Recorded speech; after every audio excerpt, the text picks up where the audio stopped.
A few moments later.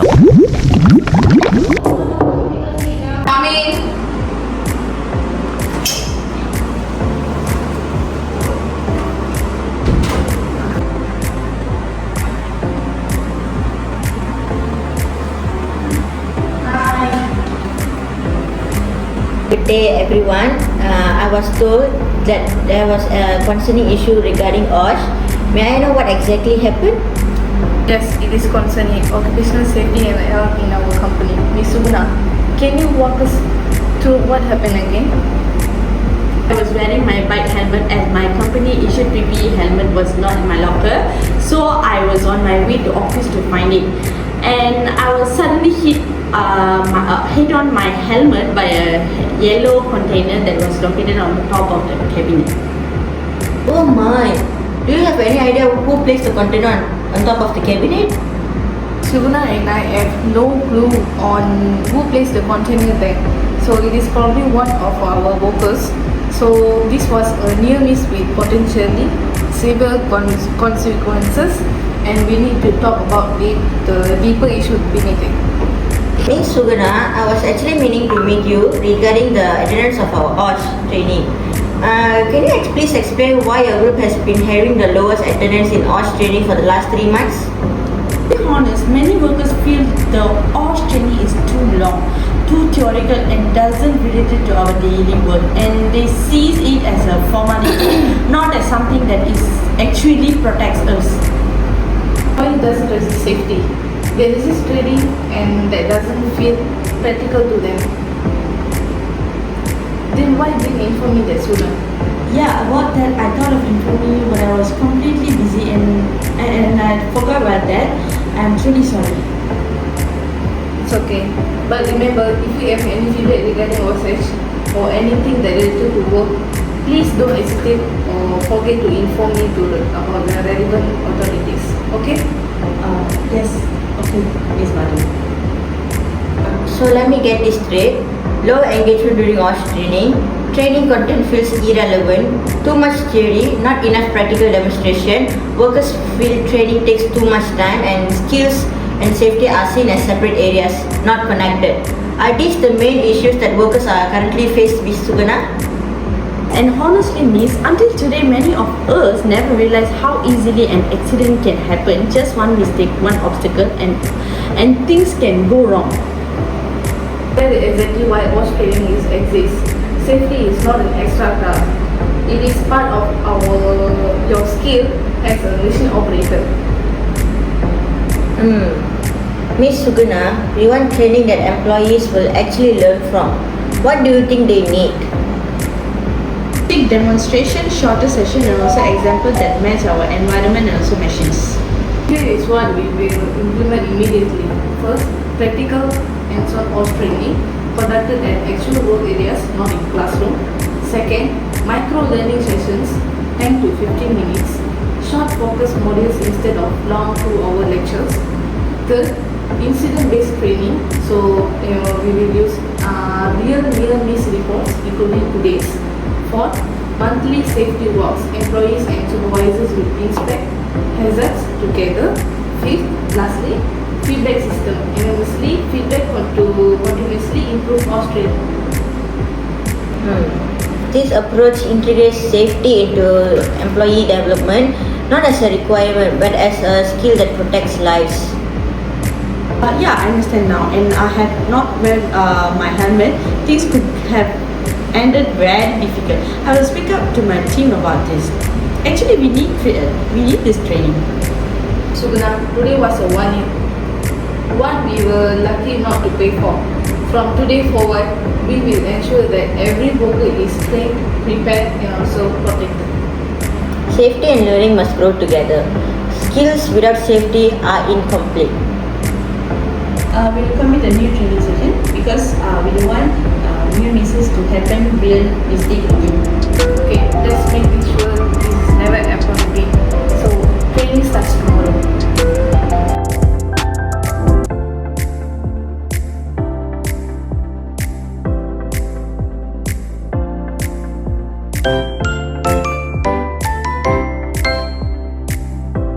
that invest in training have a 24% higher profit margin. Don't leave that opportunity on the table.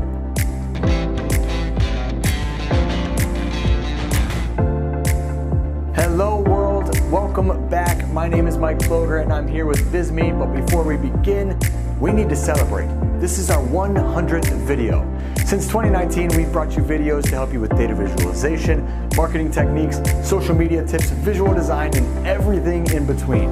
At the time of this recording, we have more than 8.5 million views in this series.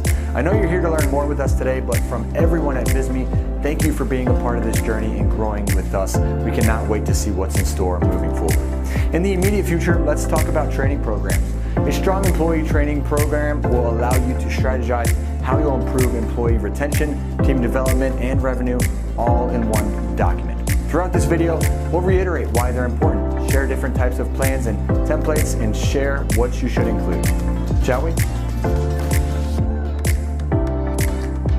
Employee retention is one of the leading reasons that you want an effective training plan in place. Research again shows that inadequate employee training leads to 40% of resignations. Onboarding is the first impression an employee has with a new company, and it's a crucial experience that fosters company talent and keeps employees happy.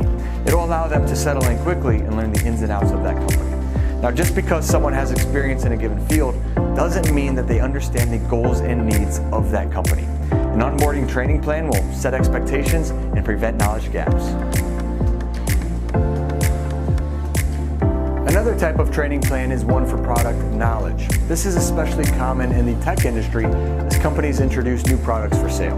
Getting employees to understand the product, to sell it, market it, or even just use it can be difficult, but a training plan that looks like this would be an excellent tool. Similar to new hires and onboarding is succession planning. This is for significant company roles that have new faces. You'll want feedback from those who have served in the position previously, as well as industry standards and skills that are expected. Improving work performance is another reason to build a training plan in the first place. Endorsing training that can lead to change and growth in the future will lead to improved performance and independence.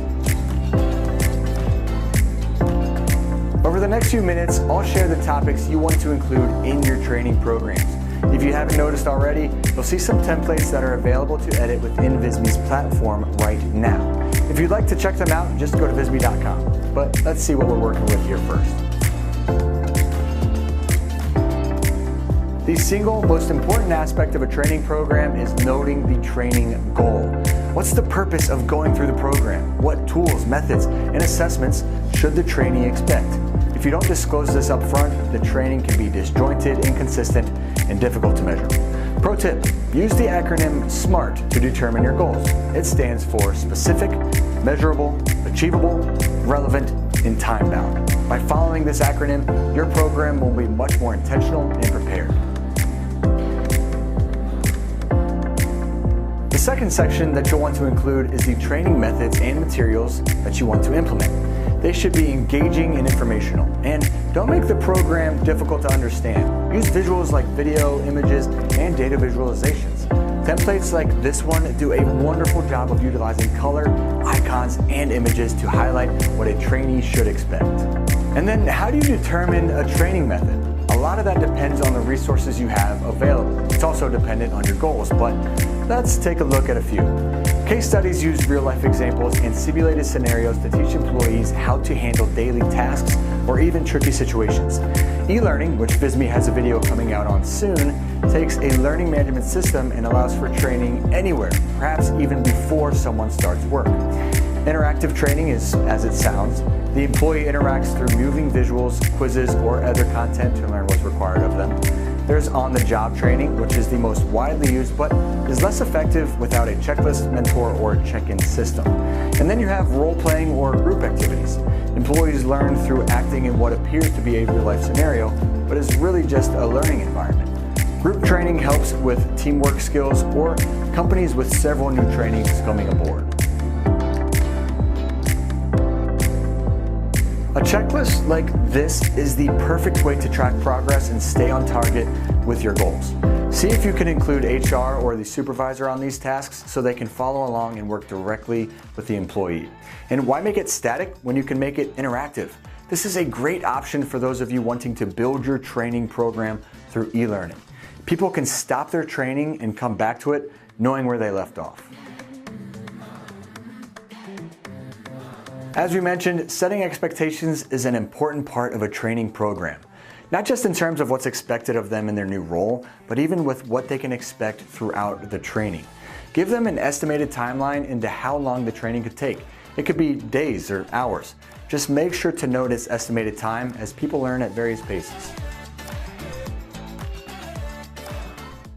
Don't surprise your trainees with unexpected tests. Let them know up front that there will be assessments along the way and a test following the completion of the program. Or you even have other options. There's quizzes, projects, or supervised evaluations depending on your line of work. And you might not think that this is necessary for your employee. The fact of the matter is, though, that their performance in these assessments could say more about your training than it does their suitability for the job. Use a template like this one here on Visme.com to assess how well an employee is picking up the training. Outlining your training budget is one of the first steps that you'll want to analyze. What will it cost for trainers, tools, and learning materials necessary to execute your training properly? You want to be as detailed as possible so you can allocate company resources properly. And even if you've already been training and know the return on investment, if you can outline it for your HR departments to visualize, you'd better be able to justify your training costs. Don't forget the simple notion that training is an investment, and as with any investment, you want to know beforehand what return the investment will provide and any recurring costs to expect. Ladies and gentlemen, it's time to take action. Thank you for watching this video. One last tip, know that the work doesn't stop once your training program is complete. You should be asking for honest feedback, revising your strategy as necessary, and even trying new methods that could be better. Adapt, don't fall behind. Please like this video if you learned anything new, and if you want to learn more, subscribe to our channel. We'll see you again soon. I'm Mike Ploger with Visme, helping you make information beautiful.